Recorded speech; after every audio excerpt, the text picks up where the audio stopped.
Mbola hijanona ao anatin'izay lafim-baovao mahakasika indrindra ny fametrahana ny dina ho an'ny fandraisana andraikitra izay any isika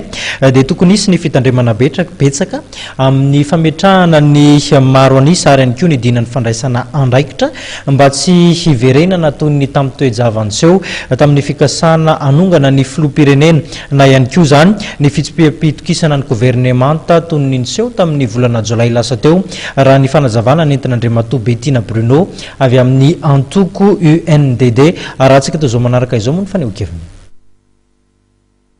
Io pacte de responsabilité io ny fahitako azy tokony miainga amina majorité stable,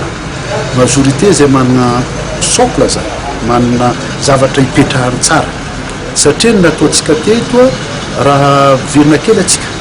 mametraka ny premier ministre Kidrozitsika misy majorité kanefa miovaova teo nametraka ny premier ministre atsika amizao mbola eo ny général Jean Lavilleneuve hitatsika ny nandalo fa misy les motions de censure kanefa io soi-disant ataontsika majorité io any no nametraka ny premier ministre ka dikan'izay zany ile pacte ataontsika amizao tokony miainga amina majorité stable arkan'izako zay misy fototra mazava zay zavatra zay kanefa tsy hita fepetraka raha tsy maintsy misy ny fionana zany io fionana io mety ambony latabatra io fionana io mety tsy fantako na asa par lettre interposé na inona zay mety atao hita eo foana ny fomba anaovana azy fa kosa hoe tsy maintsy miainga hoe ty zany ny programme ny président de la république reto kosa ny mba avy aty amin'ny assemblée nationale atambatra io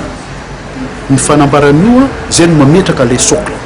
fa raha ohatra ka pacte de responsabilité tefitefena fotsiny io manahy fa mois d'octobre mois de novembre io amin'ny session ordinaire ny assemblée nationale amin'ny loi de finance manaraka mipoitra indray le crise